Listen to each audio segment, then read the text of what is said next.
Hello everyone, শুভ দুপুর। রোজকার মতন আজও চলে এসেছি আমাদের মেনু নিয়ে। আগে তো তোমাদের দেখাবো, তারপরে আমরা দুজনে খাবো। তাহলে চলো দেখিয়ে দিই। দেখো ইয়ামি ডিশ, কি বলো তো এটা? এটা হচ্ছে ইলিশ মাছ। মাছটা একটু ছোট, কিন্তু গন্ধটা খুব সুন্দর বেরিয়েছে। তার সাথে আছে এই যে ইলিশ মাছ ভাজার তেল, লঙ্কা, লবণ। আর করেছি আরেকটা জিনিস করেছি, আগে এটা দেখিয়ে নিই। আগে মাছটা হাতে ছিল বলে দেখিয়ে দিলাম। এই দেখো, নিম বেগুন ভাজা। এটা তো তোমরা জানো, আলাদা প্লেটে মেখে আমরা খাই। আর এটা তো মাছ ভাজা দেখিয়ে দিলাম সবার প্রথমে, ইলিশ মাছ ভাজা। আর এখানে আছে গরম গরম ভাত।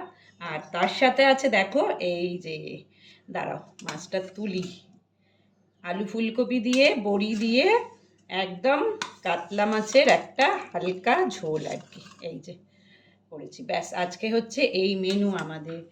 তাহলে চলো আমরা লাঞ্চটা করে নিই। আর আমার ভিডিও তোমাদের যদি ভালো লেগে থাকে অবশ্যই লাইক, শেয়ার, কমেন্ট আর আমার পেজটাকে ফলো করে দিও। আর যারা ইউটিউব চ্যানেল থেকে দেখছো তারা বেঙ্গলি মৌকে একটুখানি সাবস্ক্রাইব করে দিও। আজ আসি বন্ধুরা, টাটা।